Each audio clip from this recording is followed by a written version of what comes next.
Muy buenas tardes, queridos hermanos, que el Señor les bendiga.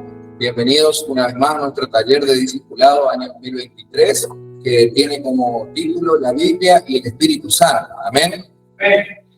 Recordemos que clase a clase están siendo grabadas en nuestro canal de YouTube del discipulado para que usted pueda ponerse al corriente. Si acaso le faltó alguna clase, que están todas y cada una de las clases desde la clase 1 hasta la número 24, sería hoy, si no me equivoco, 23, 24. Ya está todo grabado, está todo subido al canal, así que por favor retome la lectura, retome el texto allí en el canal de YouTube. Por supuesto, le pedimos que usted le dé un me gusta, que comparta, que pueda estar siguiendo, ¿verdad? Dejando su comentario allí, sea de bendición a otras personas que necesiten también escuchar la palabra de Dios, que necesitan quizás conocimiento sobre el tema, usted pueda estar compartiendo. Amén. Yo le invito entonces en esta tarde que podamos ponernos de pie, vamos a orar y consagrar este momento al Señor. Amén. Padre, en el nombre de Jesús, en esta tarde te damos todo el honor, la gloria, la honra. Señor, te doy gracias, Padre Santo, porque podemos compartir este estudio bíblico, Señor, guiados por tu Espíritu Santo. Señor, poder compenetrarnos, Señor, y que todo lo que hagamos, Señor, sea de tu agrado. Ese es nuestro deseo como cristianos. Es nuestro deseo, Padre, poder agradar tu corazón, Señor, poder ser hombres conforme a tu corazón, así como lo era David. Yo te pido en el nombre de Jesús que tú bendigas este momento, que tú nos ayudes, nos enseñes, Padre, en el nombre de Jesús. Que todo lo que se haga, Padre Santo, sea conforme a tu voluntad, y por eso necesitamos la dirección del Espíritu Santo. Señor, consagramos este estudio a ti, consagramos, Señor, la grabación, Señor, los equipos de sonido, el equipo, Señor, de video. Padre, gracias, Señor, por los hermanos que preparan toda la plataforma para poder desarrollar esta actividad, Señor, en el nombre de Jesús. Padre, asimismo bendecimos los materiales de estudio, todo aquello que se prepara con tanta diligencia para poder, Señor Jesús, llevar adelante este estudio. Y que sobre todo, Señor, esto, Padre, traiga y dé mucho fruto hasta que sobre y abunde. En el nombre de Jesús, gracias, Señor, por los hermanos que están conectados también. Los bendecimos a todos y cada uno. En el nombre de Jesús. Amén. Amén. Saludamos allí a los hermanos que están conectados. Telvina Fernández, Pablo Alejandro Ramos, Nora, su mamá, Laura Inés Sánchez, Oscar Teófilo Iker, Ernesto Yegros. Todos y cada uno de los hermanos que están conectados, sean todos bienvenidos a esta reunión. Amén. Vamos entonces a pasar al texto lema del día de la fecha. Recuerden la modalidad que estamos llevando adelante, que es justamente ir compartiendo, todos y cada uno que nos vaya tocando, compartir el texto lema y hacer un breve comentario, si se anima, una reflexión, pero que usted lo pueda comentar conforme a lo que va aprendiendo, lo que le va pareciendo. Entonces le vamos a invitar a nuestra hermana Hortensia Almirón en esta tarde. Ella nos va a compartir. Le voy a ceder aquí el lugar. Adelante, hermana. Buenas tardes, hermano. Lo bendigo con la paz del Señor y Dios nos ayuda a todos. Gracias por este hermoso momento que venimos a aprender y a compartir, como decía el hermano. Bueno, nuestro texto lema es tercer capítulo de segunda de apóstol San Pablo a Timoteo, capítulo 3, versículos 16 y 17, como todos estamos sabiendo, que dice así.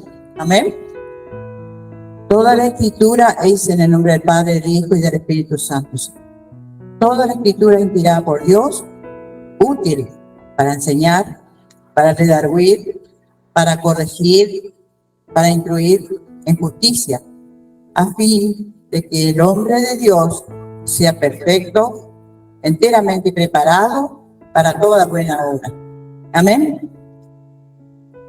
En el nombre de Jesús. Dice así, yo voy a leer el capítulo del versículo, dice, carácter de los hombres en los postreros días. Yo entiendo así, el Señor, el apóstol Pablo le enseñaba a Timoteo,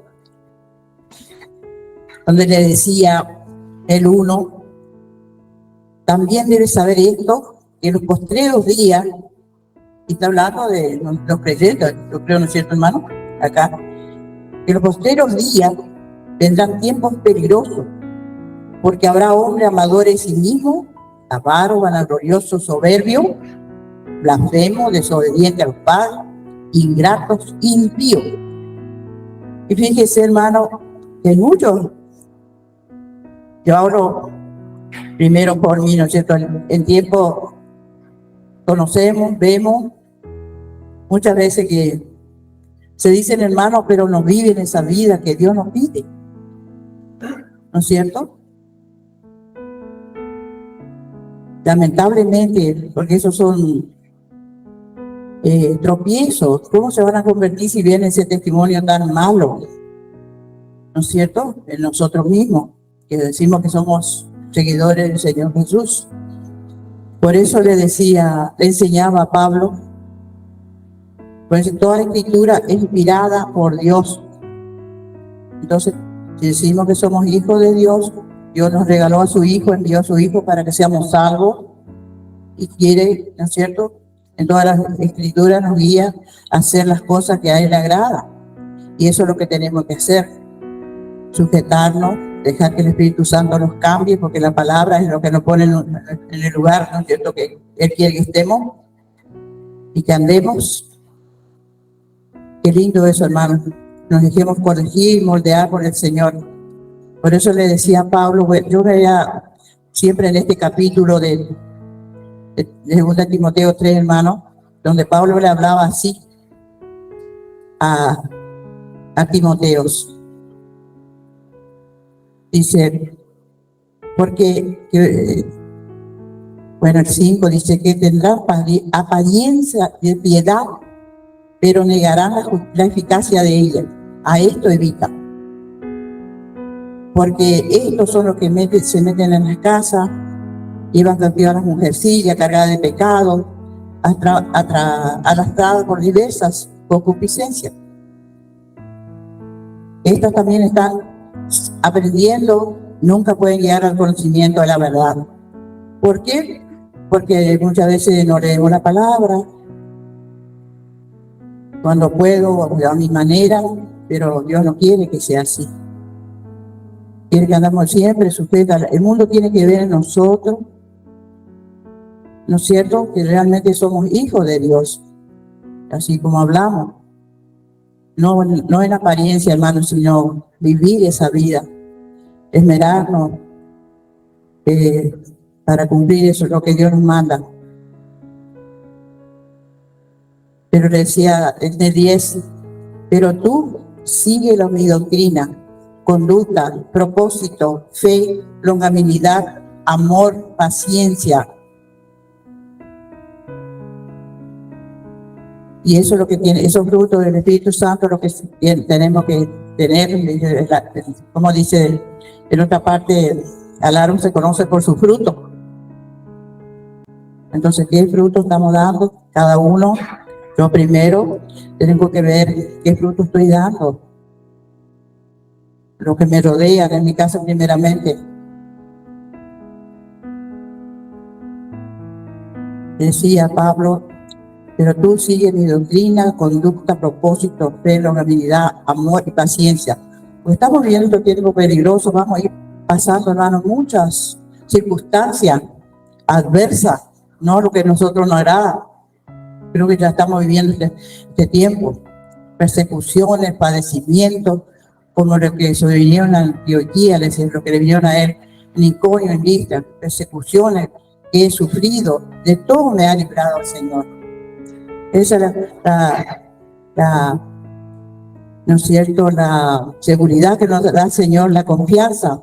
Si confiamos en Él, podemos pasar, nada, estamos exentos. Y también todo lo que quieren vivir piadosamente en Cristo Jesús, padecerán persecución. Entonces tenemos que prepararnos para eso, hermano, con la paciencia, aprendiendo bien, mirando bien de la palabra. Siempre queremos corregir, porque dice, toda la escritura está inspirada por Dios para enseñar, para corregir, para instruir en justicia. Y eso es lo que primeramente tiene que haber nosotros. Dice, a fin de que el hombre de Dios sea perfecto, enteramente preparado para toda buena obra. Amén. Gloria a Dios. Porque dice el Señor, este es el 2:19, pero el fundamento de Dios está firme. Lo que Dios está escrito, escrito está, no se mueve. Así que somos nosotros, si queremos tomarlo, ¿no es cierto? Depende de cada uno, de nuestras decisiones. Si realmente queremos seguirle, queremos agradar a Dios, hermano. Pero el fundamento de Dios está firme, teniendo este sello. Conoce el Señor a los que son suyos y apártese de iniquidad todo aquel que invoca el nombre del Señor. Amén.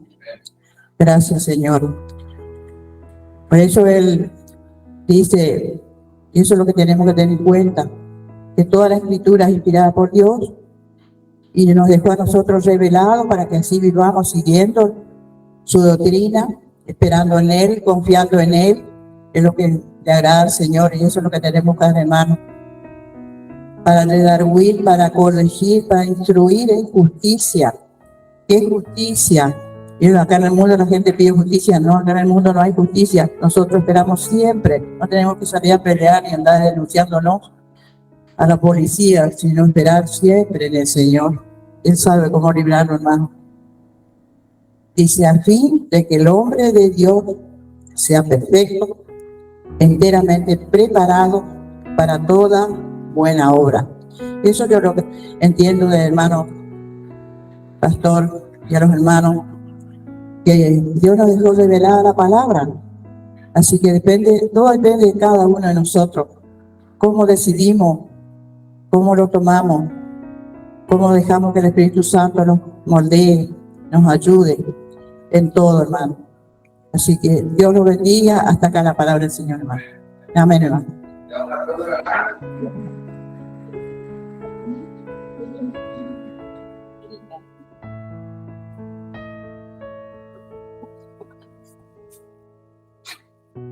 Gloria a Dios. Amén. La verdad que la palabra de Dios, que es lumbrera a nuestro camino, nos ayuda a distinguir justamente la verdad del error, que tiene que ser la luz y poder guiarnos, ¿verdad? Para saber que no todo el que le dice Señor, Señor, será salvo, traerá el reino de los cielos, como dice, y poder distinguir los blasfemos, obviamente, de la persona que tiene la sana doctrina. Amén. Gloria a Dios. Bien, entonces todos los días nos va a ir, todos los sábados, usted mentalice, sé que le va a tocar en algún momento, el pastor le va a llamar o le va a mandar un mensajito, por favor, entonces, sí, cortito, leer el texto lema y hacer un comentario. Si usted lo quiere relacionar con otro versículo, también lo puede hacer, pero que todo nos vaya tocando. Amén. Bueno, estamos entonces en la parte 2 de nuestro estudio acerca de la Biblia y el Espíritu Santo, y ya hemos empezado el tema de la Biblia, un panorama de la Biblia.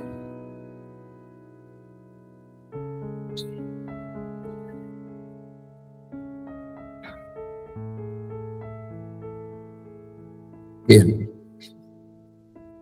Y la primera parte, que fue la clase pasada, ya habíamos comenzado con lo que es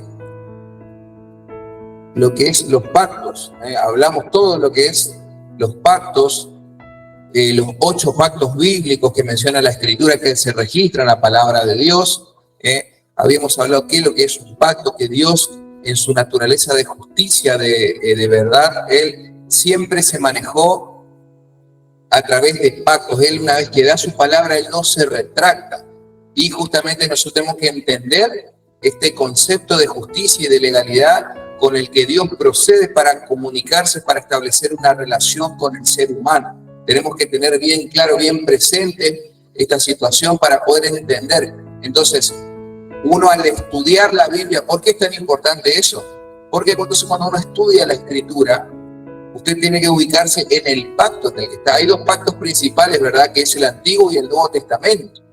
Pero entonces, asimismo, todavía más específico, usted tiene que ver qué palabra es la que Dios había dado en ese momento, en ese contexto, para ese tiempo en el que usted quiere estudiar el libro de Jeremías, corresponde al reino del norte o al reino del sur.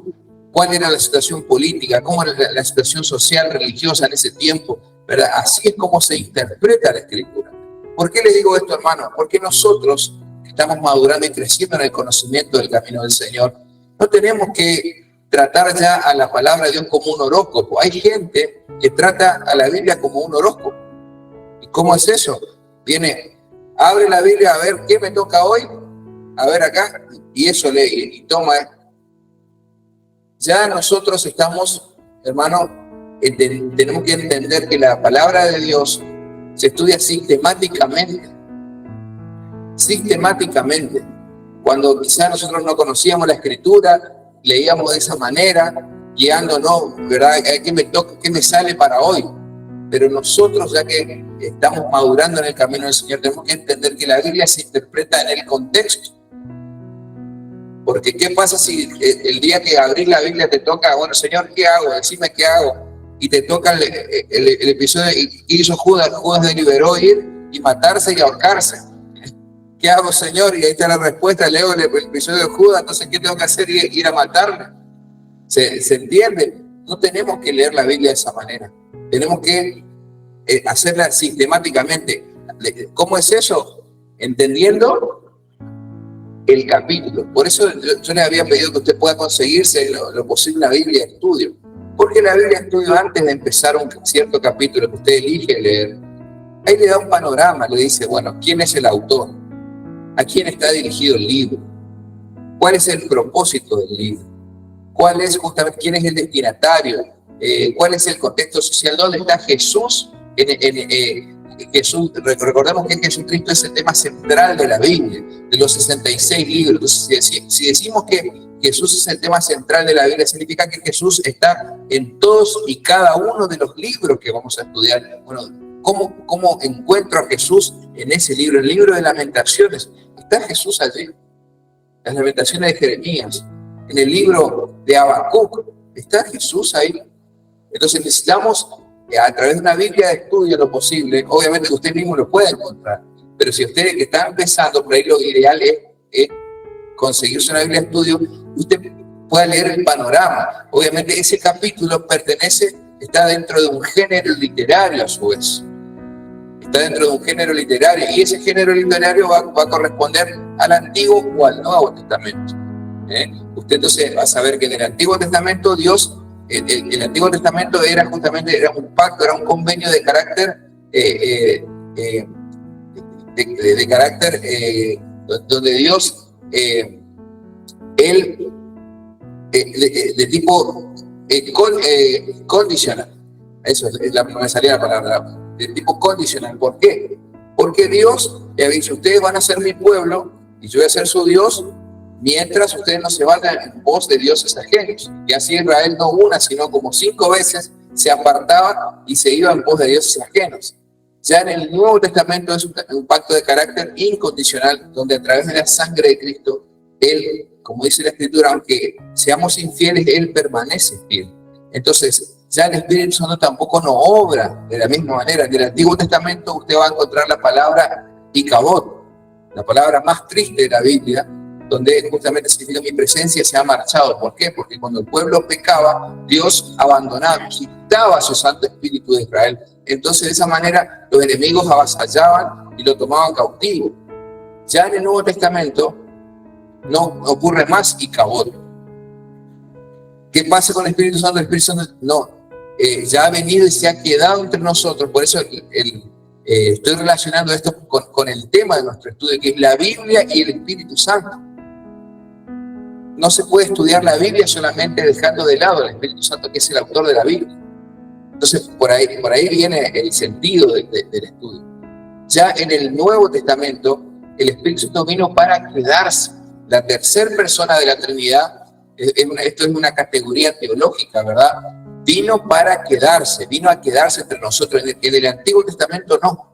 En el Antiguo Testamento el Espíritu Santo descendía, inspiraba, ¿verdad?, a los gedeones, inspiraba, ¿verdad?, a los jueces, se iba, pero no se quedaba, inspiraba al rey David, inspiraba, ¿verdad?, a Sansón. Sansón derrotaba a los filisteos, peleaba contra mil filisteos en un día, ¿verdad? Mataba a leones con su fuerza. Todo eso hacía, pero el Espíritu Santo se iba porque estaba representando su cabello. Él era nazareo de nacimiento. Ya en el Nuevo Testamento el Espíritu Santo está en la iglesia, es el espíritu de la iglesia. ¿Por qué? Porque la iglesia es el cuerpo de Cristo y todo cuerpo sin espíritu está muerto. ¿Sí o no?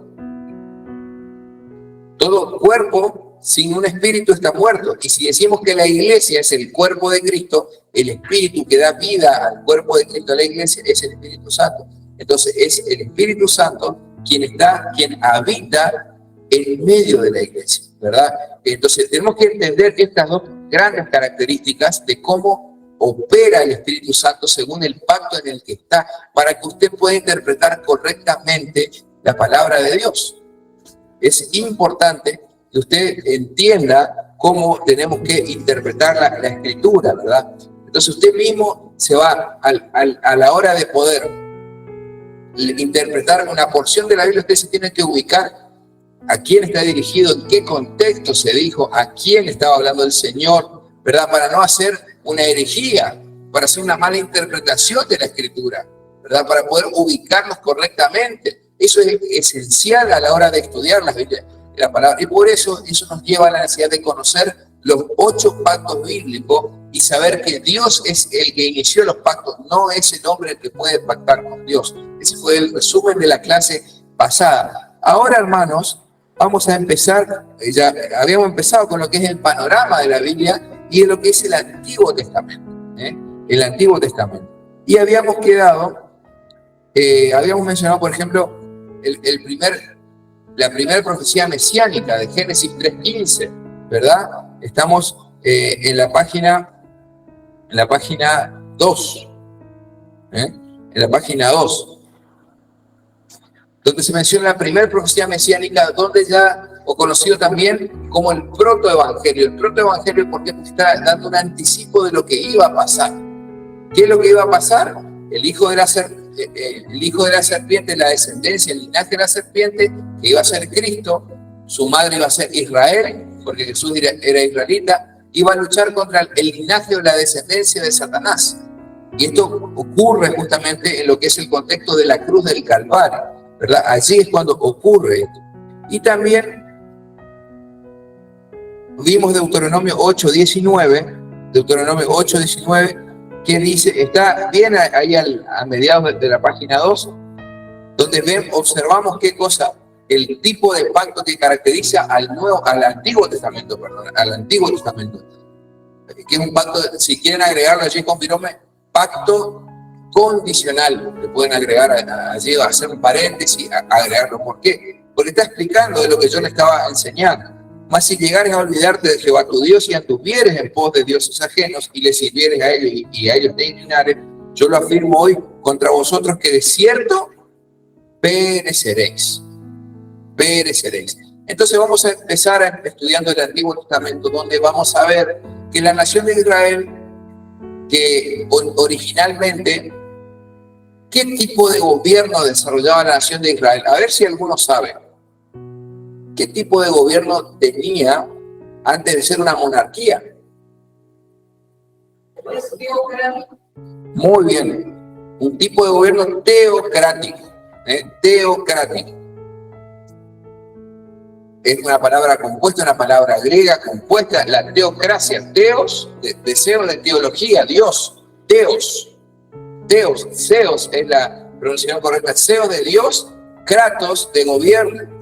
De gobierno, de poder. Entonces, Dios al gobierno. ¿Por qué? Porque era Dios el que gobernaba a través de sus profetas. Dios no tenía presidentes, monarcas, ¿verdad? Él solamente gobernaba la nación de Israel y se conectaba, él hablaba y era el profeta el que intercedía, porque todo pacto tiene un profeta.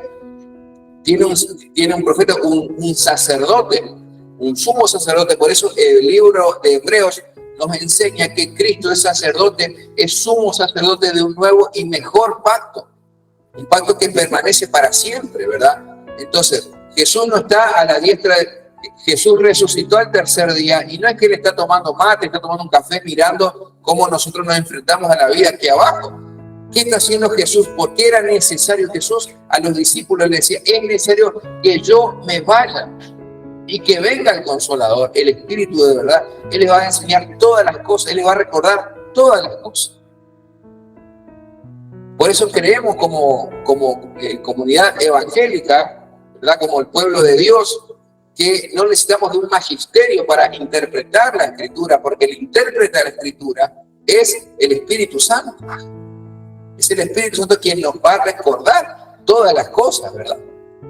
Entonces ya tenemos que, obviamente, se requiere de un estudio de la teología, que es la responsabilidad de cada uno de la iglesia, empezando por los pastores, como dice el pastor Julio, ¿verdad? Pero tenemos que entender, hermanos, que Jesús, Él no subió a la diestra del Padre, a la derecha. Estar a la derecha en lo que es la cultura judía, estar a la derecha tiene es una posición de poder. Significa que está a la derecha, está a la diestra, a la derecha, pero también significa que a la derecha es un sinónimo de autoridad. Entonces Jesús está allí, no está tomando un café, no está mirándole a usted, Él está siendo sumo sacerdote de un nuevo y un mejor pacto. Eso es lo que está haciendo, Él está intercediendo por nosotros. Jesús está vivo y está sentado a la diestra, ¿verdad? Clamando por las peticiones nuestras, intercediendo, velando y cuidando por nosotros, ¿verdad? Ahora, entonces el Señor, Dios en su momento, Él se manejaba a través de un sacerdote, del sumo sacerdote que en ese momento lo llamaban profeta. El profeta, por ejemplo, Moisés, cuando él hace el pacto del decálogo, de los 10 mandamientos, ¿verdad? Justamente él tenía simplemente un profeta. Y allí vamos a ver que con la evolución del tiempo, después ellos, ¿qué hace la nación de Israel? Va a querer copiar ¿a quién? A los demás pueblos. La nación de Israel va a querer copiar a los demás pueblos. ¿Y qué va a hacer? Le va a decir, Señor, nosotros también queremos un rey. Y no era el tiempo de Dios todavía. Dios, ¿por qué? Porque ellos, ¿a quién van a elegir? ¿Quién va a ser el primer rey de Israel? ¿Quién va a ser? Hablando del panorama, estamos hablando del panorama de la Escritura, del Antiguo Testamento. ¿Quién va a ser el primer rey de Israel? A ver. ¿Quién va a ser el primer? A ver, los hermanos que hace mucho tiempo están en el camino del Señor. ¿Quién es el primer rey de Israel? Saúl. Muy bien, con seguridad. Saúl. Pero es un rey elegido por la democracia. Es un rey elegido democráticamente, no teocráticamente como era hasta allí. Entonces ellos, mirando los modelos de otras naciones, ellos decían, Señor, queremos tener nuestro rey. Y bueno, entonces, así quieren ustedes, así les voy a dar un rey. Pero no lo voy a elegir, no lo eligen ustedes. Esa fue la condición. Y así es cuando asume Saúl, que al principio empezó bien la nación, pero después empezó a decaer hasta el punto de que Saúl se olvidó de Dios y va a consultar a una bruja, a una divina. Pero el rey que Dios tenía en su corazón, ¿quién era? ¿Quién era el rey conforme a su corazón? David. Lo que pasa es que David todavía era chiquitito. Dios tenía pensado darle un monarca, como ellos querían una monarquía, ¿verdad? Como tenían las demás naciones. Y Dios tenía pensado, pero Dios quería esperar un poquito más. Ahora el pueblo le pedía y quería, bueno, listo. Así también es Dios en nuestra vida, hermanos, muchas veces. Cuando nosotros nos encaprichamos con algo, le pedimos ya, y todavía es chiquitito. Obviamente esto trajo serias consecuencias a la nación, ¿verdad? Pero entonces después, cuando David llega al trono, es cuando ocurre la época dorada de la nación de Israel. Allí empieza la época dorada de la nación, donde justamente empieza a ser una potencia. No llegó a ser un imperio, pero llegó a ser una superpotencia en todo lo que es el periodo de la historia antigua, la nación de Israel en su época dorada, empezando con David y continuando después con Salomón que fue su hijo, Tenemos que entender todo esto hasta que en el año 931, después justamente, después de la muerte de Salomón, vamos a ver que el imperio se divide el imperio en el norte, que se llamó Israel, y en el sur, en el norte con 10 tribus, y en el sur que quedaron 12, en total 12 tribus. 10 se fueron para el norte, ¿verdad? Y las dos, Judá y Benjamín, quedaron en el sur. Y en el sur quedó el templo, ¿verdad? Pero quedó quebrado. Entonces, vamos a ver que una serie de acontecimientos van a ocurrir, hablando de lo que es el Antiguo Testamento, para que usted entienda de qué habla el Antiguo Testamento. Es la historia de una nación. Todo el Antiguo Testamento es la historia de una nación, de la nación de Israel. ¿Por qué es importante? Por eso estudiar la Biblia, hermanos, es estudiar un pueblo, que es estudiar una cultura. Usted no puede interpretar la Biblia aisladamente de la nación de Israel, porque el cristianismo deviene del judaísmo. No puede haber cristianismo si primero no hay judaísmo, porque Dios forma para que nazca el Salvador, el rey de Israel. Para que nazca el Salvador, primero tenía que formar un pueblo, y de ese linaje iba a descender, iba a salir el Mesías. Entonces vamos a ver que este imperio se divide, y eso trae serias consecuencias. ¿A raíz de qué? De que dejó de ser una teocracia para ser justamente una monarquía. Una monarquía. Bien. Hermano Cacho, ¿usted quería preguntar? Ahí le pasa el micrófono. Entonces, escuchan. Disculpe porque usted hace un resumen muy bueno, muy rápido, pero me quedé pensando cuando usted dijo que era una teocracia, pero Samuel fue que eligió a Saúl, ¿no es cierto? Y él era un profeta. Sí. Y pasó varias cosas. Saúl, para reconocer que era elegido, iba a ser elegido por Dios, por encima lo ungió con aceite y todo lo que llevaba para ser un rey. Pero ahora con el relato que te hizo, ahora sí me quedo tranquilo, porque veo que aunque Dios lo haya, que lo bendiga Samuel, el que le calmaba a veces los dolores o las locuras a Saúl era David, que era muy pequeño, como usted estaba diciendo, que después sí, cuando ya falló como rey, ahí quedó David. Eso nomás quería hacer, pero me callé porque justo expliqué. Llegó a la conclusión que quería. Exactamente. La nación de Israel, al ver que los demás pueblos tenían todos sus monarcas, ellos se pusieron el papel: Señor, queremos también tener nuestro rey. Y Dios pensaba darle un rey. No es que Dios pensaba darle un rey, pero no todavía. Porque el rey, conforme a su corazón, era David. Ahora Dios, conforme a la insistencia, Dios tuvo que entonces, por decirlo de una forma, porque no es que Dios nada le toma por sorpresa, pero entonces Dios, bueno, este es el rey que le voy a dar, pero no era el que yo quería. Ustedes me piden un rey, porque no es que ellos, nos vamos a elegir nosotros y no es que lo dejaron de lado. Ellos le insistieron a Dios que sí o sí que le dé. Entonces ellos le pidieron a Dios, y Dios, por la insistencia del pueblo, les da un rey, pero no era todavía el rey que Dios quería darle, porque no era el tiempo todavía. Ellos se apuran, eso le va a traer consecuencias a la nación, hasta que después finalmente se va a dividir en el año 931 a través de Roboam, el hijo de Salomón. Después de que muere Salomón, Roboam asume el trono. ¿Pero qué pasó? Roboam empezó a ser un déspota, él empezó a malgastar el dinero, obviamente. Ya David había empezado la época dorada de Israel y había extendido las fronteras del reino.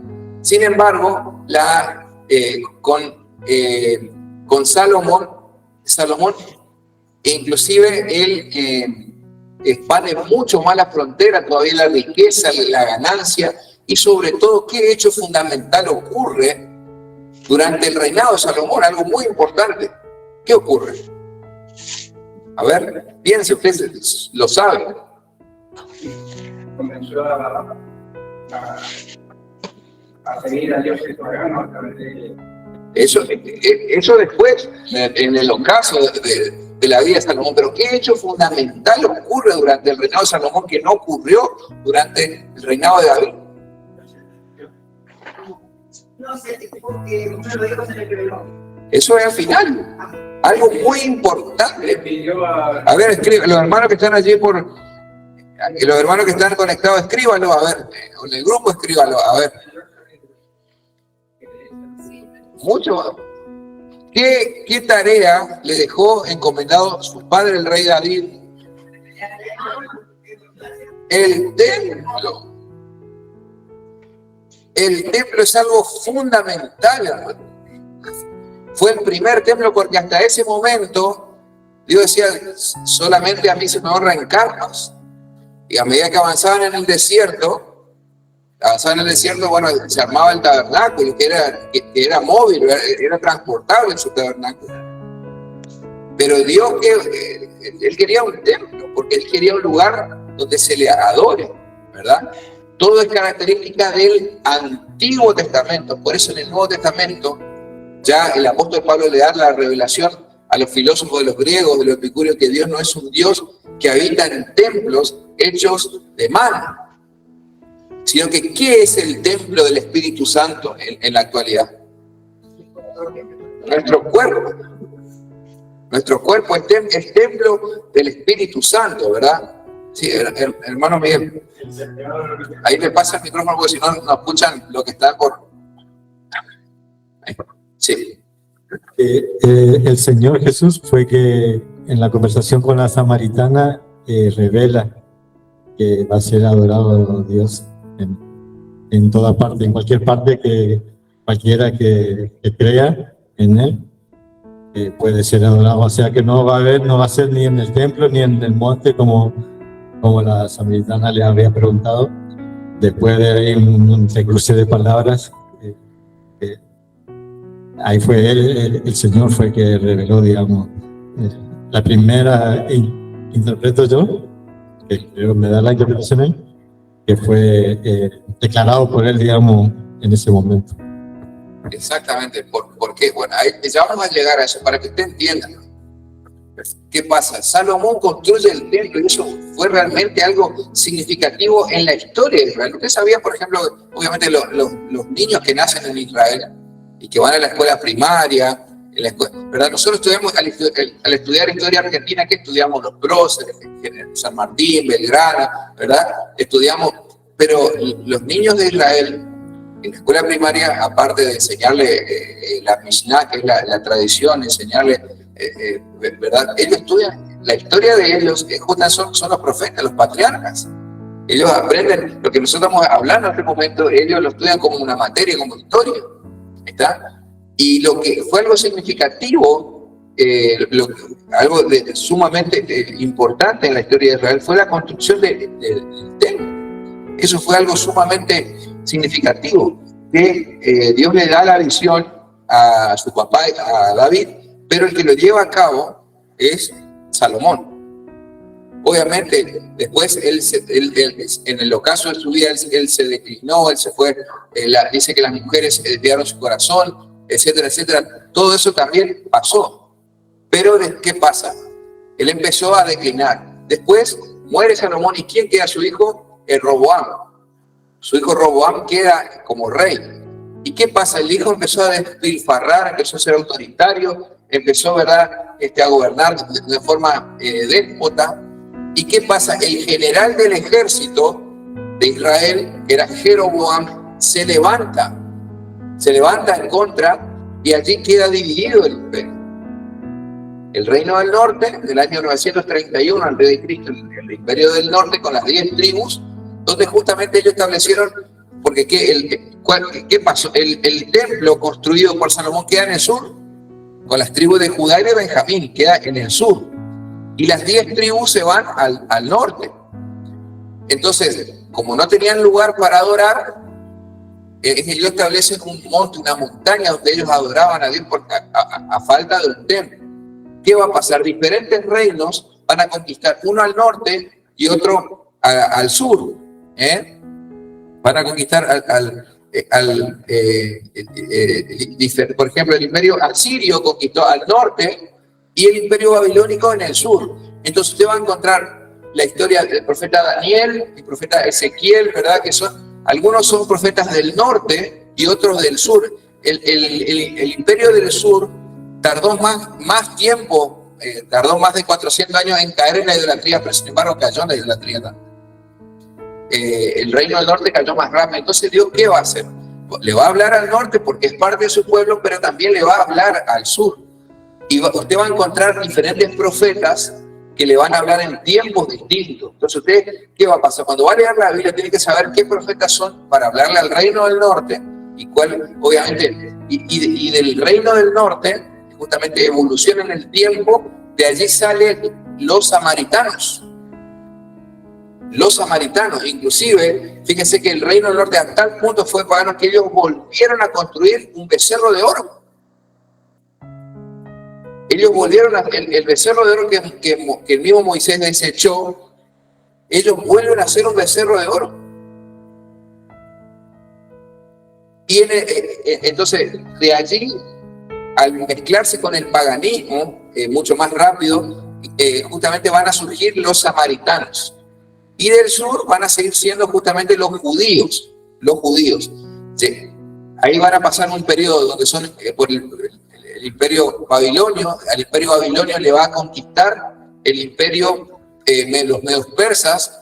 A los medios persas le va a conquistar el imperio romano y el imperio griego, perdón, con Alejandro el Magno. Y Alejandro el Magno después va a ser desplazado por el imperio romano. ¿Y qué pasó con Israel? Fue de pasamano.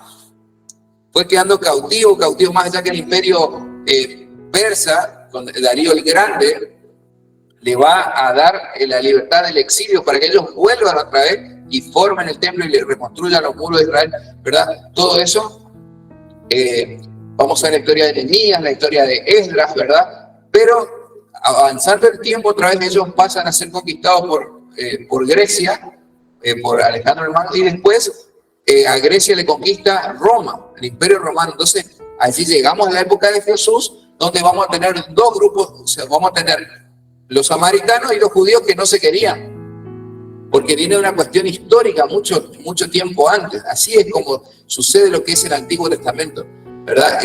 Hablando a grandes rasgos, hermano, para que usted tenga un panorama, como es el título de este estudio que estamos haciendo. Van a llegar.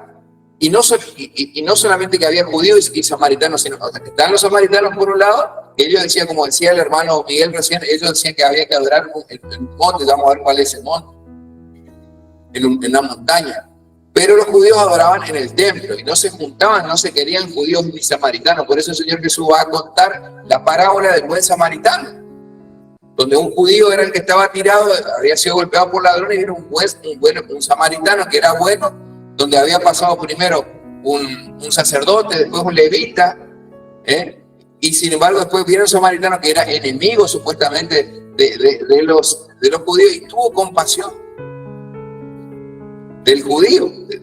Entonces escuchar una parábola de este tipo, imagínense para los fariseos, los saduceos, ¿verdad? Escuchar una parábola que cuente que eso era de lo más repulsivo. Porque él está contando una parábola de un samaritano que tuvo compasión de ellos que son descendientes son hijos de Abraham, eran orgullosos porque somos descendientes del linaje de Abraham somos. Y viene un samaritano y los ayuda. Entonces era repulsivo para un judío, un maestro de ley, escuchar este tipo de enseñanza, ¿verdad? Y siendo que la misma parábola dice que pasó un levita, pasó un sacerdote y le miró y le dejó tirado. Pero era exactamente lo que representaba lo que había en el corazón de los dirigentes de Israel en los tiempos de Jesús. Entonces hay todo un periodo, hermano, hay un periodo, y vamos a encontrar que todo eso termina en el libro de Malaquías. Y entre Malaquías y el libro de Mateo hay un periodo de 400 años de silencio, donde no se registró, donde no hay registros bíblicos de lo que pasó en la historia. Por eso es lo que justamente la Biblia católica va a tener unos libros más, llamados libros deuterocanónicos, que va a registrar, por ejemplo, primera y segunda de Macabeos, lo que pasó durante ese periodo de la historia oscura de Israel. Entonces usted va a terminar Malaquías, después del Mateo, y es como que, bueno, esto pasó un viernes y el lunes ya empezó. En absoluto. Pasaron 400 años donde Dios no habló a través de ningún profeta. Entonces una etapa oscura, una etapa donde Dios, donde aparece nuevamente Juan el Bautista, y todos estaban asombrados, porque mirá, realmente reconocían el ministerio profético en Juan, que hace tantos años no se escuchaba, no se sabía, Dios no había hablado hace cuánto tiempo. Es más, las últimas generaciones a las que Dios había hablado a través del profeta Malaquías habían muerto todos. Eran sus nietos los que estaban en ese momento. Y sus nietos ya grandes también. Entonces, ellos imagínense, por eso Dios es un Dios de generaciones. A veces enfocados en nuestros problemas, nosotros vemos acá y el árbol nos tapa el bosque. Pero Dios cuando bendice, Él está pensando también en nuestros hijos y en nuestros nietos. En la bendición que va a darnos, porque Él es un Dios de generaciones. Moisés le decía, Señor, los hebreos no me van a creer, Señor. Cuando ellos me pregunten quién me mandó, de parte de quién vengo yo, ¿qué les voy a decir? Decirles que el Dios de Abraham, de Isaac y de Jacob es el que me manda. Dios es un Dios de generaciones. Dios cuando empieza a bendecir, cuando bendice, Él tiene en cuenta la descendencia. Entonces tenemos que ver que Dios es un Dios de generaciones. Cuando Dios da la primera profecía mesiánica, Génesis 3:15, Él estaba pensando en el descendiente, el linaje de la mujer iba a pelear contra el linaje de la serpiente. Porque está hablando de generación en la descendencia. Eso significa ser pueblo de Dios. Ser pueblo de Dios es tener una identidad. No es que hoy me siento cristiano, mañana no me siento cristiano, hoy me enojé con Dios. No. Dios es un Dios de generaciones. Así todavía somos nosotros que no hemos madurado en el camino del Señor. Que según nuestras emociones todavía, hay veces, hoy me voy a ir a la iglesia, no, mañana no, porque Dios no me cumplió lo que yo le estoy pidiendo a Dios, no me cumplió, entonces no me voy a la iglesia. No entendemos la Biblia. Y es por eso todo eso nos lleva a buscar versículos bíblicos como si fuera un horóscopo. Pero hermanos, Dios nos quiere sacar a ese nivel, que podamos entender la Biblia en el contexto y entender realmente cuál es la voluntad de Dios para nosotros. Cuando entendemos esto, somos bendecidos, hermanos, al entender la palabra de Dios con madurez. Así que, entonces, esa es la historia, un panorama de lo que es el Antiguo Testamento, hermano. El Antiguo Testamento. Y ahí llegamos a lo que es el cuadrito de la página 2. Dice, está la creación en el principio. ¿Tienen todos, hermanos? Dice, el Antiguo Testamento comienza con la creación del mundo y de la humanidad. Todo acerca de la creación era perfecto en el principio, sin embargo, desafortunadamente no permaneció de esa manera. La raza humana experimentó, ¿qué cosa? La caída, que es justamente cuando Adán y Eva desobedecen y comen el fruto prohibido. Esta fue la caída de la inocencia y de la justicia. ¿Está? No dice la fecha, no data, porque yo para hacer este cuadrito me guié con la Biblia, en este caso para datar la fecha de la Biblia cronológica, pero no se atreve a poner una fecha. Se estima que es alrededor del año 4000 a.C., como yo ya les he enseñado. Después por la caída, que es el principio del ser humano, no el principio del planeta Tierra. Se calcula que el hombre tiene aproximadamente desde el año 2023 que estamos nosotros hasta Adán, hay un periodo alrededor de 6000 y piquito de años, de 6000 años, alrededor de 6000 años. Pero el planeta Tierra se está comprobado por la prueba de carbono, la datación de carbono y demás experimentos que tienen muchos años más. Eso es importante también para ahora, cuando habla del principio, es el principio de la humanidad. Está hablando del principio de la humanidad. Dice la caída de la humanidad rompió la relación con Dios, el Creador. Esta trajo las consecuencias del pecado: enfermedad, corrupción, dolencia y muerte. La respuesta de Dios a la tragedia del pecado fue proveer un medio de liberación, es decir, un salvador, la salvación. Proveyó expiación sustitutiva a través del sacrificio de animales y la promesa de un salvador que habría de venir. Entonces ya a partir del momento que Adán y Eva, ellos pecan en el huerto del Edén, ellos son expulsados. Y ya Dios allí instituye el sacrificio de animales desde ese momento. No de cualquier animal, no podía, tenía que ser cordero, un chivito entre 2 y 3 años de edad, que sea sin mancha, tenía que ser todo blanco, ¿verdad? Porque tenía que ciertas características, porque eso era justamente, estaba vaticinando que iba a venir un Salvador que era Cristo. Entonces dice que ellos se hacen, al salir del Edén, ellos se dan cuenta que estaban desnudos y van a vestir con ropa, con piel de animales.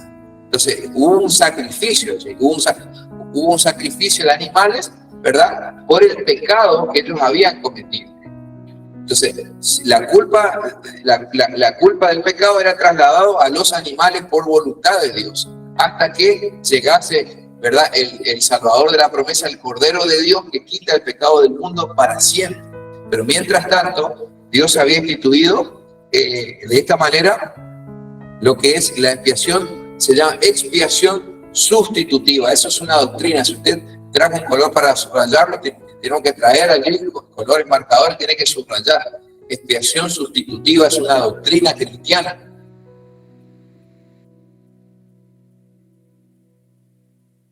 Después, ya acá empezamos con las dataciones. El diluvio universal, la Biblia cronológica lo sitúa entre el año 3000 y el 2500 antes de Cristo.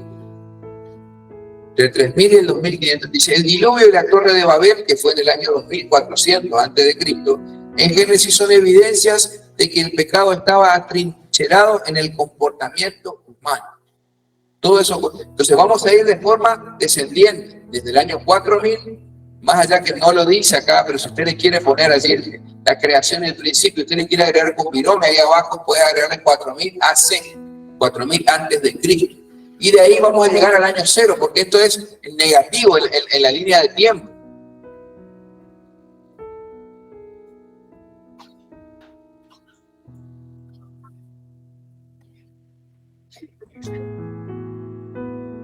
Tenemos la línea de tiempo.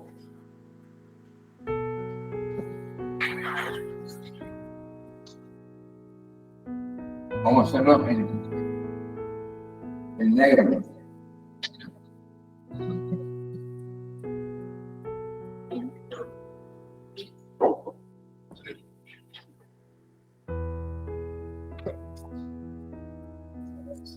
Estamos acá, menos 4000 antes de Cristo. Tenemos acá el año 0, donde está la cruz, y acá estamos en el año 2023, para que nos ubiquemos. Entonces la caída va a ocurrir acá en el principio de la humanidad. Estamos hablando en esa etapa.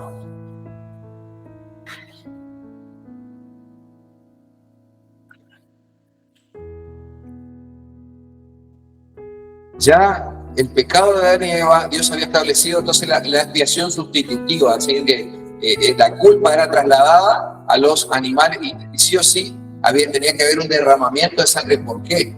Porque Dios en su carácter de justicia estableció que la causa, que la paga del pecado es la muerte. Eso es una realidad inexpugnable, hermano. Eso es así. Dios en su carácter de justicia de 100% de justicia y de luz, Él no puede admitir el pecado. Pero para que no muera el ser humano, estableció justamente la sustitución en animales. ¿Está? Sigue el diluvio en el año 3000 al 2500.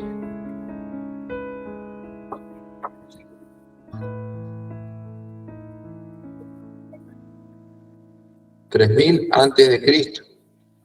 Va de manera decreciente. Vamos hacia la cruz. Vamos hacia la cruz,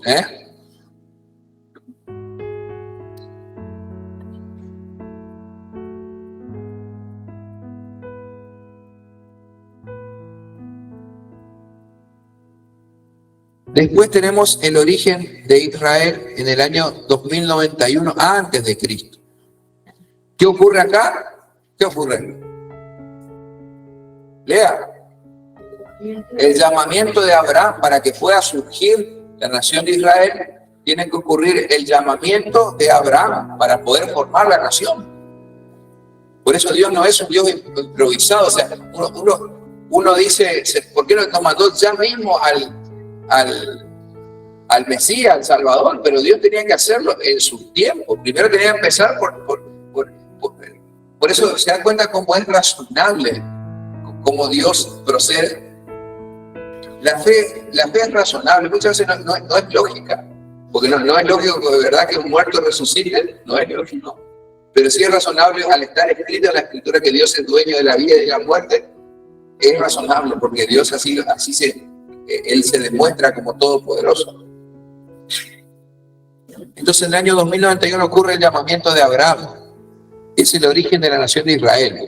Dios hizo un pacto con Abraham y sus descendientes con el propósito de preservar la verdad de Dios en el mundo. El pueblo del pacto estaba localizado en Canaán, la tierra que servía de puente entre los continentes del mundo habitado. Allí estaba Abraham. En realidad lo llama Ur de los Caldeos, después él se va a Canaán. Allí es justamente, se ubica en Canaán. Vemos que Lot, su sobrino, que Dios le dijo que no lleve a ninguém, que deje su tierra y su parentela. ¿Qué hace Abraham? Obedece a medias. Porque él lleva a su sobrino. Su sobrino era como un hijo del corazón, para que ustedes me entiendan, era un hijo del corazón, muy querido. Entonces, vamos, y lo llevó, pero le trajo consecuencias. Entonces empezamos viendo a un Abraham que obedecía más o menos. No es que Abraham era perfecto. Él tenía los mismos signos de humanidad que tenemos usted y yo. Dios va perfeccionando la fe en nosotros a medida que pasa el tiempo. O si es que nosotros le permitimos, porque a veces somos duros. Nos dejamos moldear por Dios. Pero Abraham también tenía errores, confusiones. Él, por ejemplo, y no es con ánimo de justificar, simplemente la Biblia nos enseña la verdad, cómo era Abraham en su humanidad. Dios le dijo, dejá tu tierra y tu parentela. Él pensando como que Dios no iba a ver, le lleva también a Lot entre sus sirvientes. Y le trajo consecuencias. A tal punto que tiene que iniciar una guerra. Abraham justamente reúne a todos sus vasallos para poder ir a rescatar. Y esta es la primera guerra en la historia de la humanidad que registra la Biblia, por ejemplo. Después también Dios le dijo que le iba a dar un hijo. Le prometió un hijo. Y él creyó a su forma, creyó a su manera. Entonces, capaz que como pasaba el tiempo, pasaron los años y Dios no cumplía su promesa, capaz que hay que ayudarle un poquito a Dios. Y se le ocurre a Sarai, se le ocurre, ¿sabés qué? Vamos a decirle a Agar, nuestra esclava, que tenga relaciones con vos y el hijo que nacía, ese va a ser nuestro. Porque ellos pensaban así, porque ellos venían de una cultura pagana de Ur de los Caldeos, donde se hacían esas cosas. Entonces ellos salen de Ur de los Caldeos con toda la mentalidad pagana de donde Dios les sacó. Ellos no habían sido renovados todavía. Y esto justamente, el obedecer a medias a Dios, porque él tenía que esperar el tiempo. Obviamente pasaron 8 años, 9, 10 años pasaron hasta que nazca Isaac. Entonces ellos, otra vez vemos que Abraham se confunde y Dios nuevamente restaura la promesa. ¿Sí? Ahí va. O sea, siguiendo la ley que ellos conocían, o como venían de Ur de los Caldeos, ellos sabían que la ley permitía que Sarai pueda hacer eso con su sirvienta, porque era según el código Hammurabi. Ajá, Que estaba permitido. O sea, a veces nosotros como cristianos que tenemos que hacer la cosa espiritual, primero hacemos lo humano y después puede ser que Dios nos ayude en las cosas que debemos hacer. O sea, nos basamos siempre en lo, qué sé yo, la ley, a veces hay que esperar. O sea, usted habla de la ley secular, de la ley secular está hablando. Claro, porque él, o sea, él estaba cumpliendo lo que Dios le pidió que dejase todo. Ya falló con el sobrino y ahora estaba fallando, pero él decía no, pero la ley dice, la ley de Hammurabi que estaba conocían ellos, estaba correcto, estaba bien. Era claro. Claro. Si nosotros quisiéramos verlo humanamente, claro, pero él estaba desobedeciendo a Dios. Ahora, no, por eso le digo, no es que estoy justificando a Abraham, pero él básicamente pensaba como un caldeíta. Él era un ciudadano un caldeíta. Ur de los Caldeos pertenecía a la antigua Mesopotamia, que registra por ejemplo, la primera escritura cuneiforme, por ejemplo. Eso es un registro histórico. Entonces, él viene, aparte de estas dos, ¿se volvió a confundir a Abraham otra vez o no? ¿Qué otro pecado comete Abraham? ¿Mintió? Diciendo el pueblo. Abraham, entonces uno dice, o Dios no leyó la Biblia, o cómo Dios puede decir que Abraham es el padre de la fe. Con todos los pecados, hermano, Dios fue perfeccionando a lo largo de los años, del tiempo y los errores de Abraham. Dios perfeccionó su fe a tal punto que Dios le tiene que probar para poder cumplir su promesa y le pidió que sacrifique a su hijo.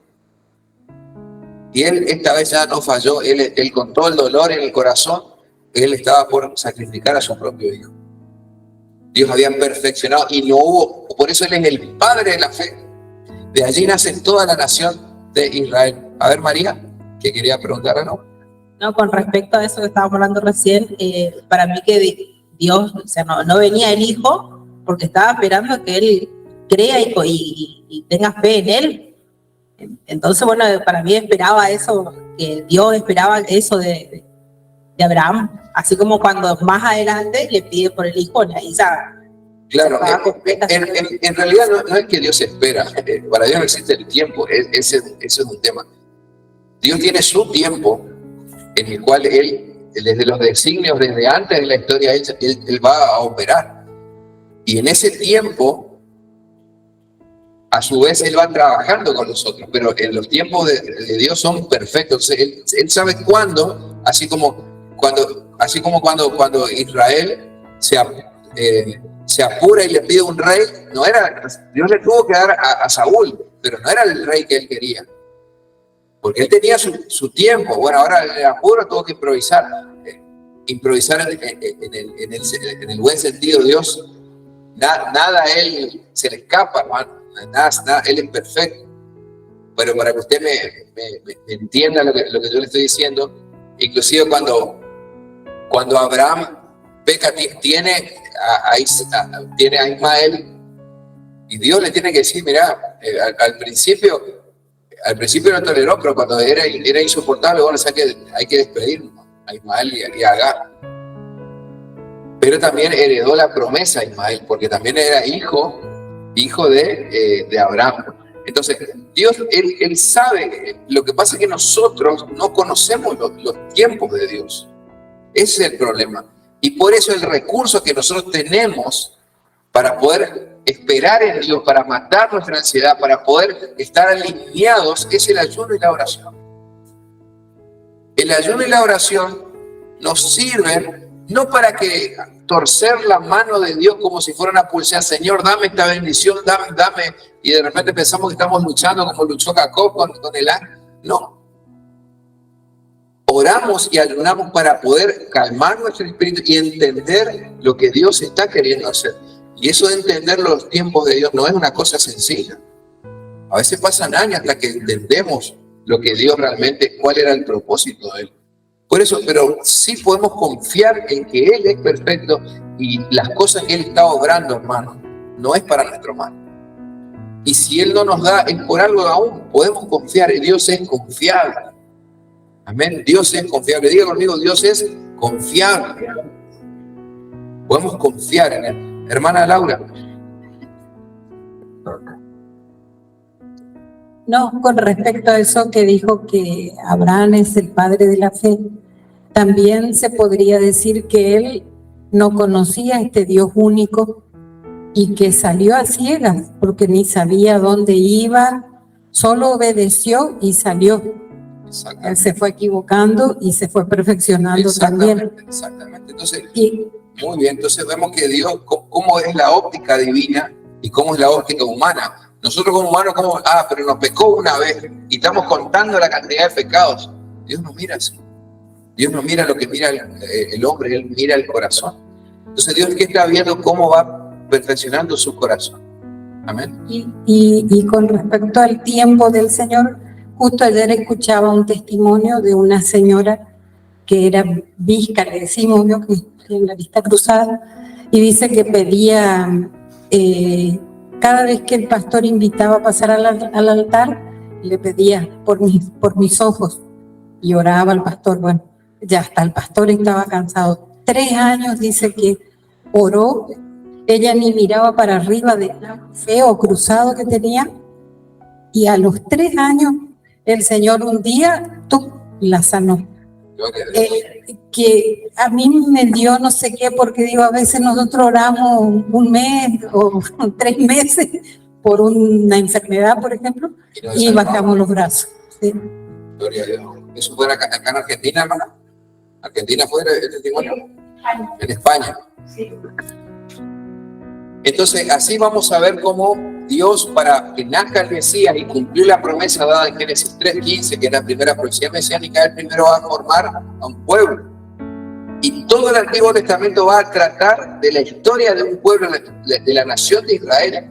Todo eso va a ser el tema central del Antiguo Testamento. El Antiguo Testamento va a hablar de un pueblo, el Nuevo Testamento va a hablar de una persona, de Jesucristo. Y después de la vida de los apóstoles. En torno a eso va a girar, ¿verdad? Sin, como he mencionado, no están los 400 años de silencio entre Malaquías y Mateo, el Nuevo Testamento. Después sigue entonces el origen de Israel. Por eso menciona al origen de Israel. Usted tiene que subrayar allí y resaltar, es el llamamiento de Abraham. ¿Está? Después tenemos hacia Egipto. En el año 1876, Israel se trasladó a Egipto en los días de Jacob. Después de un periodo de paz, los egipcios esclavizaron a los israelitas y los trataban ásperamente. Ásperamente es un eufemismo, ¿verdad? Porque le metían látigos hasta no poder más, ¿verdad? De alguna forma los trataban ásperamente, les hacían trabajo forzado, hermano. Realmente el gemido, el clamor de la nación de Israel fue grande, hasta el punto que he escuchado cuando Dios se revela en el desierto a Moisés, le dice: he escuchado el clamor de mi pueblo que está en Egipto, ¿verdad? Después esto ocurre en el Éxodo, en el 4:46, dice Dios, ¿sí? ¿Por qué Israel fue a Egipto en esa etapa? ¿Por qué Israel fue a Egipto en esa etapa? La pregunta de Laura. Cuando uno estudia la historia estudia la historia, ¿verdad? Abraham tuvo a Isaac a Jacob, y Jacob, ¿cuántos hijos tuvo? 12. Los 12 fueron justamente, en honor a cada uno de los hijos de Jacob, Jacob que fue llamado Israel, fueron las 12 tribus de Israel. Uno de los 12 que era la tribu de José, y José va a Egipto. José va a Egipto, él es vendido como esclavo por los hermanos, hasta que él fue levantado como ministro de Economía, y vino una gran hambruna, una desolación. Entonces, ¿qué pasa? José trae a su familia a vivir en Egipto, ¿verdad? Durante esos 7 años, pero ellos se establecieron allí, fueron muy ricos, entonces empezaron a tener hijos, después de 400 años eran una muchedumbre, un pueblo, y se había establecido. Hasta tal punto que los egipcios tuvieron miedo, entonces lo tomaron automáticamente, lo tomaron como esclavos. Ellos cayeron en la esclavitud. Todo eso está en la palabra, hermano, está todo eso en la escritura. Yo le estoy hablando a una velocidad para poder terminar con el tema. Ocurre el éxodo. Dios levantó a Moisés como líder y libró a Israel de la esclavitud en el éxodo. Israel vino al monte Sinaí y reafirmó su pacto con Dios. Dios formó a Israel en una nación en los años siguientes. Después se establecen en Canaán entre el 1406 y el 1400. Ya nos estamos acercando, entonces 1400 antes de Cristo. Entonces estamos llegando hacia Jesús, así la línea en forma decreciente. ¿Está? Tenemos establecimiento, la nación de Israel se estableció en Canaán, exactamente como Dios le había prometido. ¿A quién? A Abraham. Era una buena tierra que fluía leche y miel. También era una tierra impregnada en la idolatría, e Israel era constantemente tentado a adorar a los dioses cananitas. Después empieza el periodo de los jueces. Los primeros años de la vida de Israel en la tierra de Canaán fue bajo el liderazgo de los jueces. Estos hombres y mujeres eran líderes carismáticos a quienes Dios levantó para traer liberación a Israel de sus enemigos. Los días de los jueces fue un tiempo problemático en las relaciones de Dios con Israel. A menudo esos días son referidos como los días de apostasía en la escritura. Todavía estamos lejos del Reino Unido. Fíjense, estamos en 1380. Después, al 1043, recién se establece, obviamente porque Israel venía con este problema de la idolatría, que ellos estaban ahí, y ellos se habían establecido en Canaán. Cuando salen de Egipto de la mano de Moisés, ellos vienen y se establecen en Canaán. Pero los pueblos vecinos, que eran todos paganos, automáticamente los hombres israelitas mirando a las hijas de los paganos, entonces eso era un problema. Y se mezclaban constantemente, tenían familia, ¿verdad? Y se ataban. Entonces, Dios todavía era una teocracia, hasta ese momento, obviamente, era una teocracia donde Dios gobernaba, pero Israel no se quería sujetar a Dios.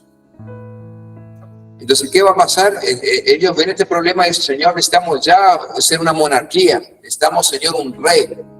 Y es cuando llegamos al Reino Unido en el año 1043 a.C. Saúl fue elegido como rey de Israel, lo que produjo un cambio histórico.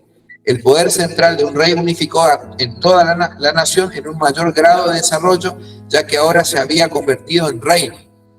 Esta unificación de las 12 tribus bajo un solo rey trajo a Israel a su edad de oro en la historia. David y Salomón fueron los reyes de esa era gloriosa. Bajo el reinado de David, Jerusalén se convirtió en el centro político y religioso del reinado de David. Jerusalén se convirtió en el reino político y religioso de Israel.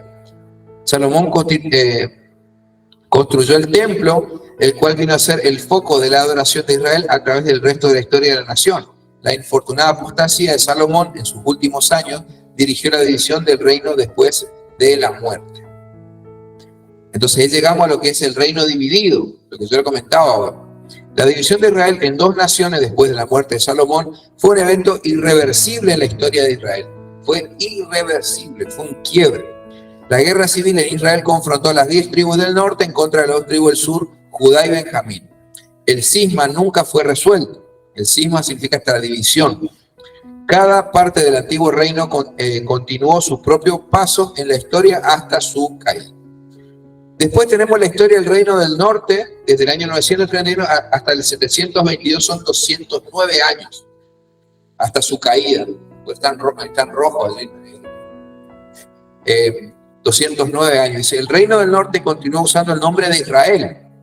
Este fue caracterizado por la idolatría, agitación política e injusticia. Ninguno de sus 19 reyes fue conocido por fidelidad a Jehová. 19 reyes pasaron, 19 políticos pasaron por el reino del norte y ninguno se acordó de Dios. La nación de Asiria conquistó el reino de Israel del norte en el año 722. Por eso es en 722. La nación fue destruida y la mayor parte del pueblo fue llevado al exilio. Tardó 209 años en ser conquistado. Y ahí que vamos a tener la historia de los profetas del reino del norte. Entre el 870 y el 765 Dios va a levantar. Estamos situados al norte solamente. ¿Está?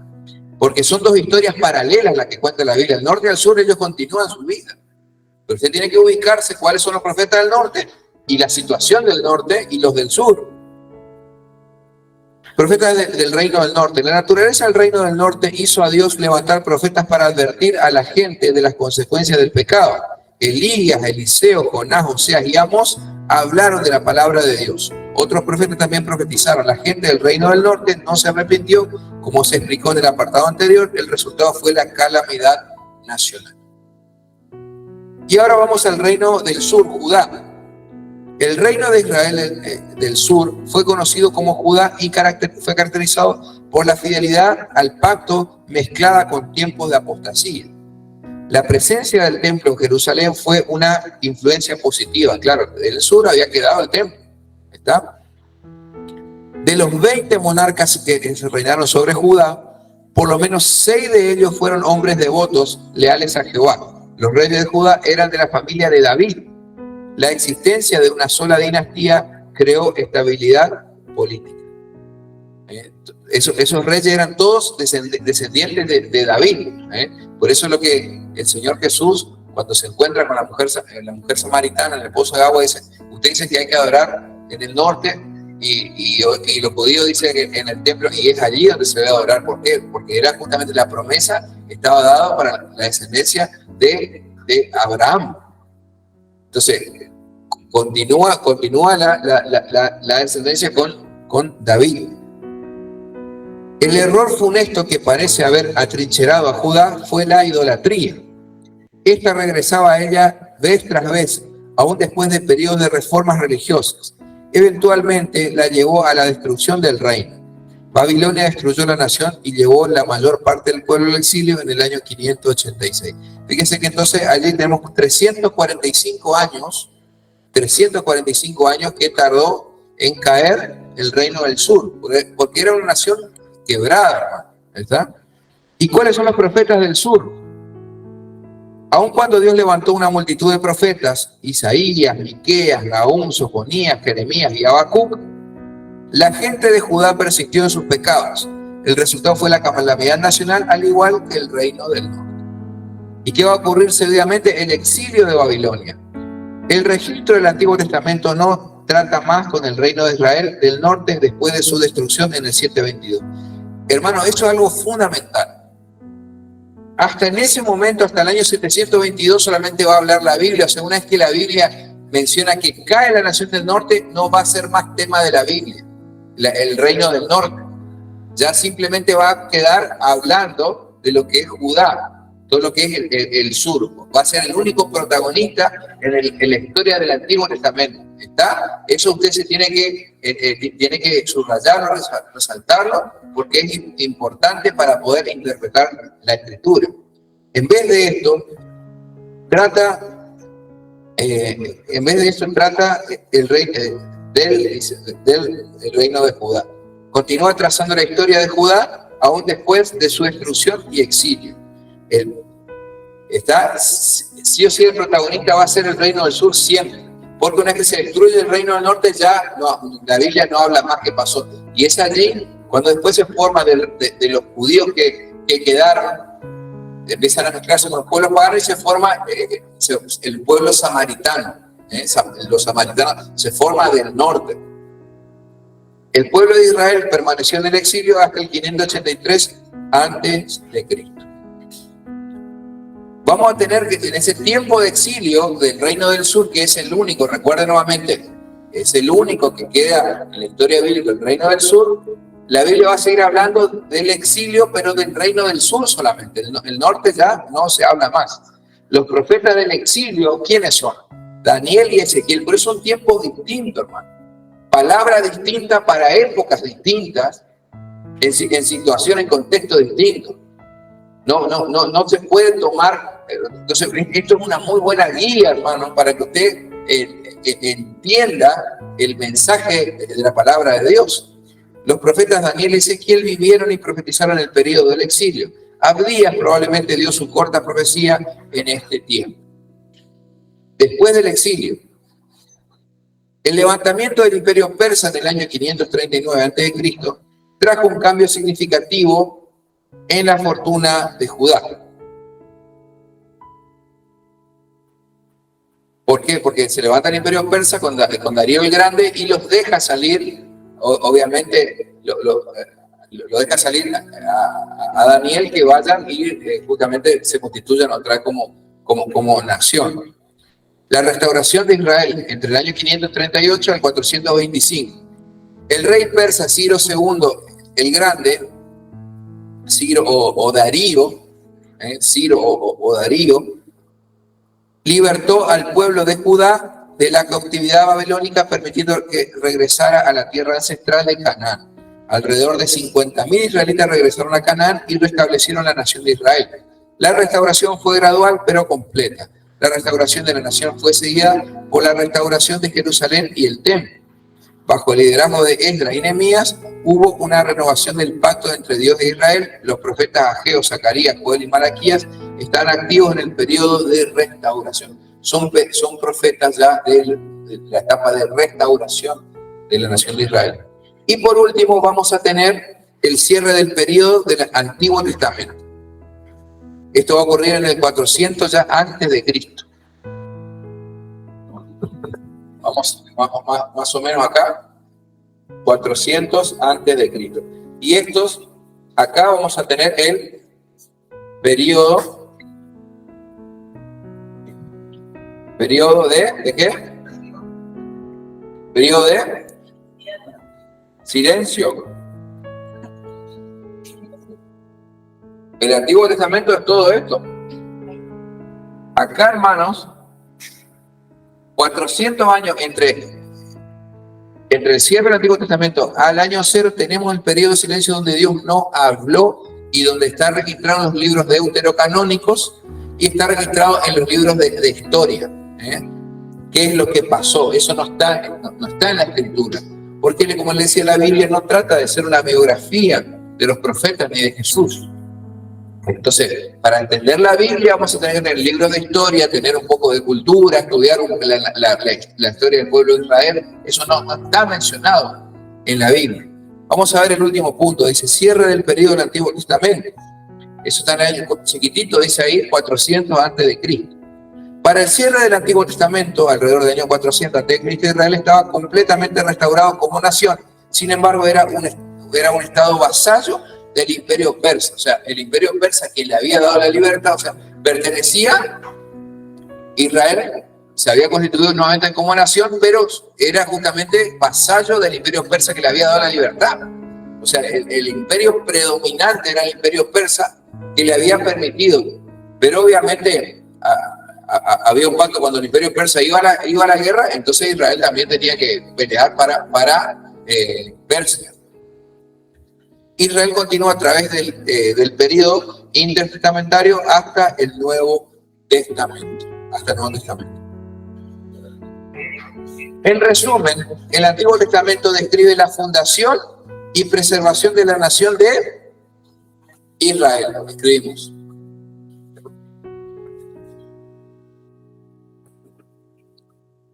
Dios prometió utilizar a Israel para bendecir al mundo entero.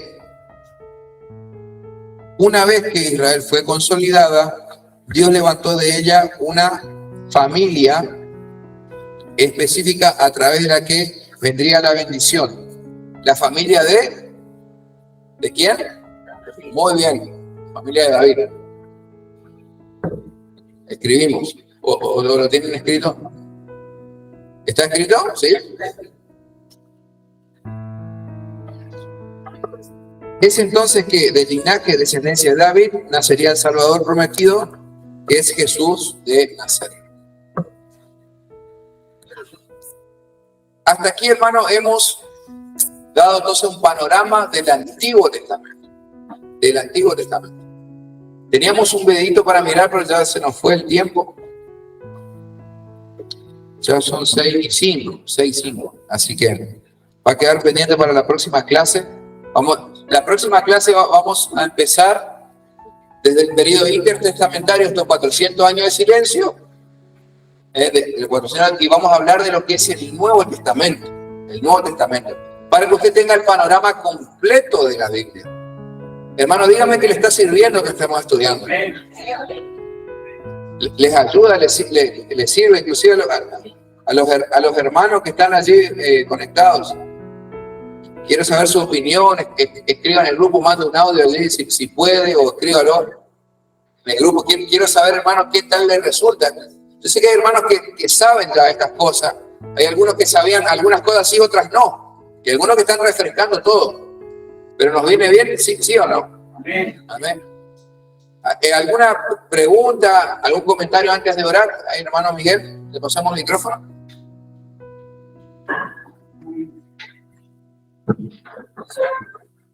Sí, pastor. Hay una particularidad con estos periodos que concluido, digamos, que hay muchos pastores, excepto algunos pocos, que no me acuerdo, pero entre ellos, por ejemplo, Jonás y Malaquías, que no hacen referencia del día del Señor. La mayoría sí hacen, remarcan eso, si bien existieron en distintos periodos, pero esa curiosidad fue que siempre, además de pedir, ¿no es cierto?, al pueblo que se arrepientan y digamos, hagan las cosas conforme a su voluntad, digamos, que pedían, marcaban en el arrepentimiento que porque el día del Señor vendrá.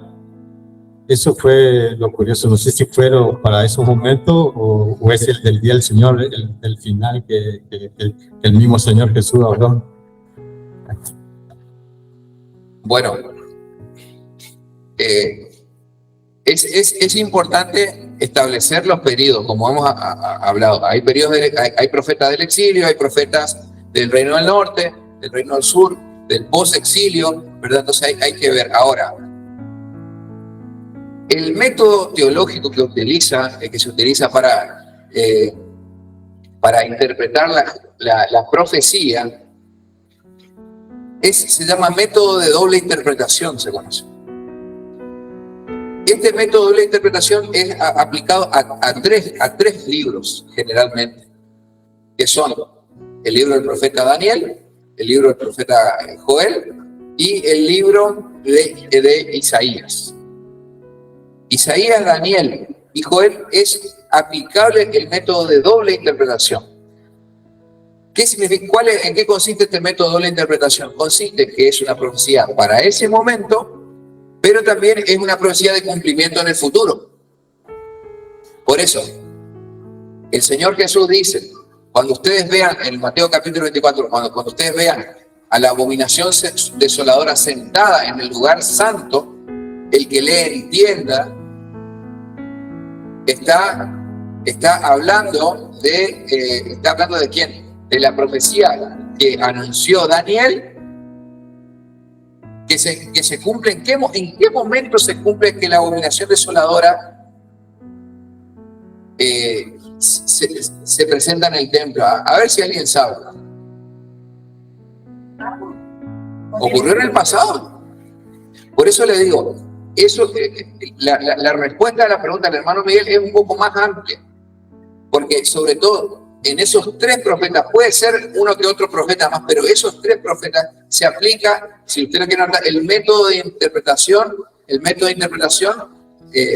profética de doble interpretación profética. ¿Por qué? Porque tiene una de cumplimiento inmediato y otra de cumplimiento posterior.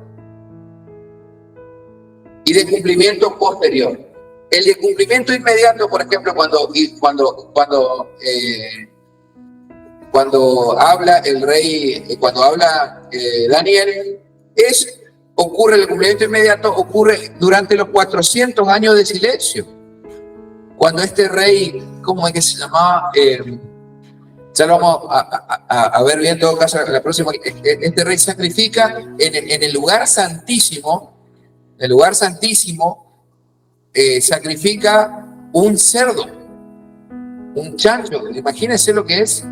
Por eso lo que para los cerdos, son animales impuros para el judío, es repugnante.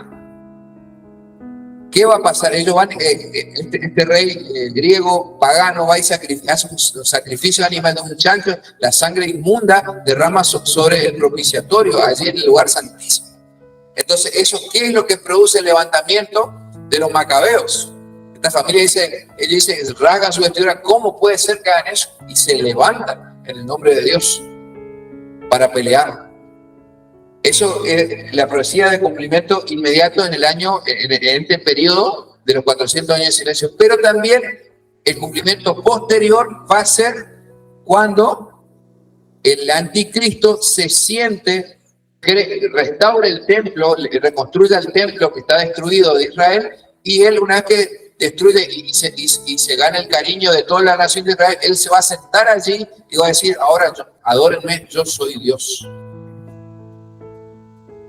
Y entonces ahí se va a cumplir lo que el Señor había avisado en Mateo capítulo 24. Por eso, hermanos, la Biblia es un encaje perfecto. No hay hechos aislados. Toda la escritura es uniforme, tiene que ver todo con todo, hermano. Realmente vemos la inspiración de la escritura y que el Señor Jesús está en los 66 libros, ¿no? Es una bendición poder entender la Sagrada Escritura. Bien, ¿alguna otra pregunta? Hermano Claudio, ¿sí? Yo quiero hacer una acotación respecto al principio de lo que vimos hoy. Sí. Saúl, por ejemplo, cuando pierde su reino, es lo que estamos haciendo inclusive en el día de hoy, nuestra voluntad. Él hizo su voluntad y no lo que se debe esperar en Dios. ¿Por qué? Porque primero fue elegido por la existencia del humano, lo que el humano quiere ya, y no esperó en el tiempo de Dios. Y sabemos que lo que no esperamos en Dios, que queremos ya, el Señor por ahí nos concede, pero tenemos que atenernos a las consecuencias. Ese por un lado. Y lo mismo le pasó a Jonás, por no obedecer también, hasta que a lo largo tuvo que obedecer. Eso es cuando nosotros queremos hacer nuestra voluntad y no la de Dios. Y eso en la escritura, en ningún lugar está escrito el libre albedrío. Pero eso es, libre albedrío significa o hago mi voluntad o la voluntad de Dios. Eso es el albedrío es un concepto filosófico.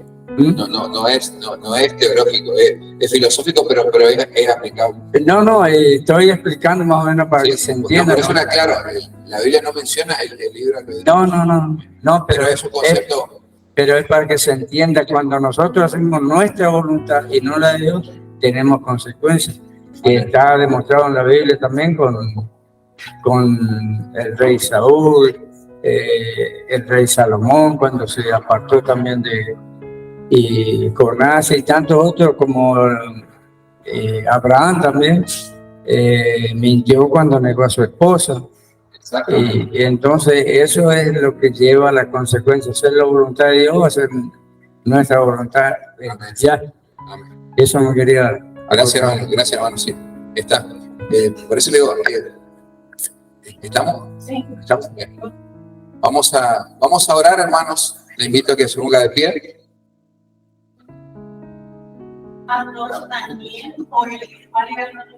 Isaías, Daniel, Joel e Isaías. Bien. Hermanos, le invito a que cerremos los ojos. Padre, en el nombre de Jesús, en esta tarde te damos todo el honor, la gloria, la alabanza Señor, te damos gracias porque hemos aprendido tu palabra, la hemos estudiado. Señor, nos hemos nutrido de ella, Señor, y te pedimos, Padre Santo, que seas tú guiándonos en lo que vamos, Señor Jesús, en el uso que le vamos a dar a todo lo inquirido en esta tarde, Señor. Padre, que sea tu Espíritu Santo en el depósito de fe en nuestra mente, Señor, trayendo la luz necesaria para iluminar, Señor, nuestra razón, Señor. Creemos, Señor, justamente que la fe es la razón iluminada por la fe, Señor. Creemos, Señor, que eres tú, Señor, moviéndote, Padre, a través de nosotros, Señor, para bendecir a nuestra familia, a nuestros seres inmediatos, Señor, en el nombre de Jesús. Padre, te damos todo el honor, la alabanza, la gloria, Señor, y en este momento también disponemos nuestro corazón, Señor, para ofrendar a ti, Señor. En el nombre de Jesús queremos, Señor, hacerlo de corazón, Señor, para sostener la obra, Señor, este discipulado. Señor Jesús, que tú nos regalas, Señor, el poder estudiar, el poder capacitarnos, aprender, Señor, Padre, para poder sostenerlo, Señor, con nuestras finanzas, Señor. Por eso damos de corazón, Señor, con el corazón alegre, Señor Jesús, no por tristeza ni por necesidad, Señor, pasamos a ofrendar en el nombre de Jesús, Señor. Recibe nuestra adoración, Señor, en este tiempo. Y te pido, Señor Jesús, que bendiga, Señor, a los hermanos que están mirando a través de las redes sociales, para que seas tú bendiciendo y revelándote a su vida con poder, con gracia, Señor. Gracias te damos, Señor, por todo, en el nombre del Padre, del Hijo y del Espíritu Santo. Amén. Que el Señor le bendiga, hermano. Nos estamos viendo mañana, 9:15. Estamos acá reunidos para el culto del domingo. Que Dios le bendiga.